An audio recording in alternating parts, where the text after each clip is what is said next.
प्यार से कहना भावनाएं जी इस बुक के इस हॉल में ये वचनों को कुछ घंटों से सभी श्रवण कर रहे हैं कि एक फोकस हर एक का इस जीवन का एक दुनियावी चीजें ना हो। ये तो सब आती जाती रहेंगी। आज कोई रूप है, कल कोई रूप होगा, पर ये सबसे एक प्राइम फोकस जीवन का वो एक परमानेंस है जो हर समय रहने वाला है, कायम दायम है। ये निराकार परमात्मा, ये ईश्वर, अल्लाह, जो भी नाम से पुकारना चाहे, और वही भाव कि जिसने इस परमात्मा को जान लिया उसने सच की तरफ अपने मुंह का रुख कर लिया। और ये जगह का भी जैसे नाम है इंस्ब्रुक, तो बात वही, इससे बेरुख नहीं होना। हर कोई इस निराकार के साथ जुड़ा रहे, हर समय एक मन इस सच्चाई की ओर हो, तो फिर ये जीवन वाकई ही एक कल्याणकारी जीवन है। फिर एक एक पल में वाकई ही एक इंसान बन के आए हैं, तो वो मानवता का ही एक जीवन जिया जाएगा, मानवीय गुणों से युक्त होकर जीवन जिया जाएगा।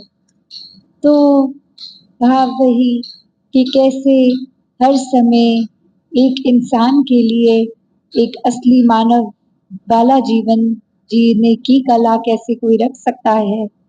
क्या वो सिर्फ कुछ शिक्षाएं हैं जो बचपन से घर में, स्कूल में, हर जगह एक लेसन की तरह, एक टीचिंग की तरह हम सीख लिए हैं और एक सोशल कंडीशनिंग की तरह उसको रख लिया है कि जब किसी के सामने होंगे तो फिर थैंक यू, सॉरी ऐसे शब्दों का प्रयोग कर लेंगे, अच्छी तरह एक स्माइल करके उनसे बात कर लेंगे, या फिर एक जब हम अकेले भी हैं या घर परिवार के अंदर जहां हम सबसे ज्यादा एक कैजुअल, एक रिलैक्स्ड रूप में होते हैं, क्या वहां भी हमारे वही भाव हैं, या फिर हम एक इंसान में ही न जाने कितने इंसान बन के रह रहे हैं कि कोई हमारे साथ अच्छा तो हम उनके साथ अच्छे, कोई हमारे साथ बुरा तो हम उनके साथ बुरे। किसी से अगर कोई फायदा मिल रहा है तो वो चाहे कितना भी बुरा हो, एक हम पे कितने भी वो जुल्म कर ले, पर उसके साथ अच्छा ही बन के रहना है क्योंकि कोई फायदा निकलेगा। तो न जाने कितने ही तरीके के ये समाज में रहते रहते ये चेहरे पे अलग अलग मास्क लगाए इंसान एक अपने आप को उस रूप में बना बैठा है कि एक असलियत का अपना स्वभाव, ये नेचर वर्सेस दिखाने वाला चेहरा। तो बात वही कि असली चेहरा क्या है इंसान का। असली चेहरा तो ये प्योरिटी, ये शुद्धता, ये रूह का पावन होना, इस परमपिता परमात्मा से जुड़कर ये सहजता, शीतलता, सुकून, ये एक महसूस करना, तो वैसा भाव, ये आत्मा और परमात्मा का मिलन, ये सबसे प्योरेस्ट रूप इस इंसान का, ये असली रूप इंसान का।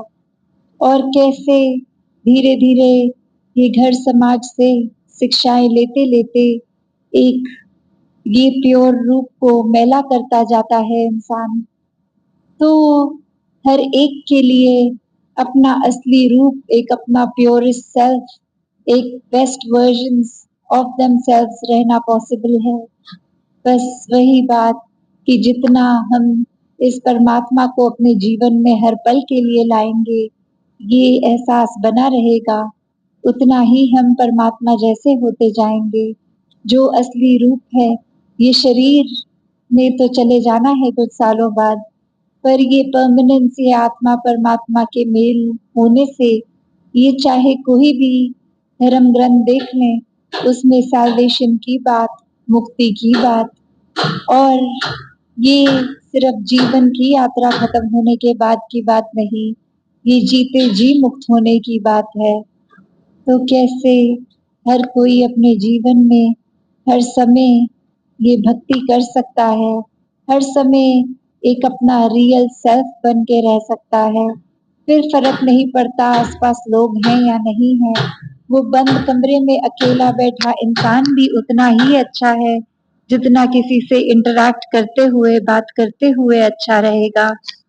तो बात वही कि एक रस रहना, एक सहज रहना, एक समदृष्टि वाला जीवन जीना, और कैसे फिर एक अपने जीवन में हर पल वो भाव के साथ एक बहते चले जाना कि ये परमात्मा की रजा है, इसी में हमारा भला है।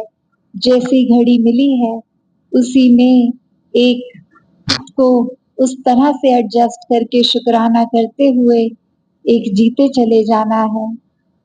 एक कहानी जिसमें एक बार एक व्यक्ति, एक बहुत ही फेमस, कोई वहाँ बहुत ही बुजुर्ग जिनमें बहुत विजडम है, उनके पास जाते हैं और बोलते हैं कि मैं आपका समय वेस्ट नहीं करना चाहता, समय बर्बाद नहीं करना चाहता, तो बस 1 मिनट भी आपका लूँगा। आप मुझे फटाफट बस ये बता दें कि इस जीवन में अगर मुझे कोई एक शिक्षा ग्रहण करनी है, तो वो क्या रहेगी? और वहाँ वो इंसान आगे से वो बुजुर्ग कहता है, बढ़ते चलो। और अब जैसे ही ये बात सुनता है वो इंसान कि मैं कितनी श्रद्धा भावना से इनके पास गया था, एक शिक्षा ही सिर्फ कहा और इन्होंने तो मुझे खारिज ही कर दिया, इन्होंने तो मुझे जाने को कह दिया, इन्होंने तो मुझे मूव ऑन बोल दिया कि जाओ आगे, आगे बढ़ो। तो वो इंसान अभी यही सोच में, और उतने में कोई और इंसान भी आता है और आकर फिर उस इंसान से कुछ बातें करता है, उस बुजुर्ग से, और जहाँ वो भी बातों ही बातों में, एक इतनी लंबी बात में इतना कुछ कर लेते हैं।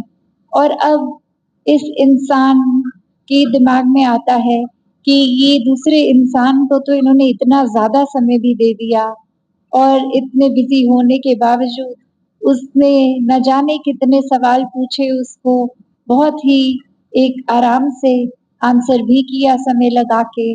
और यहाँ मैंने उनकी कन्वीनियंस सोची, उनकी सुविधा सोची कि ज्यादा टाइम भी ना लूं, और फिर भी उन्होंने मुझे सिर्फ बढ़ते चलो की बात बोल दी।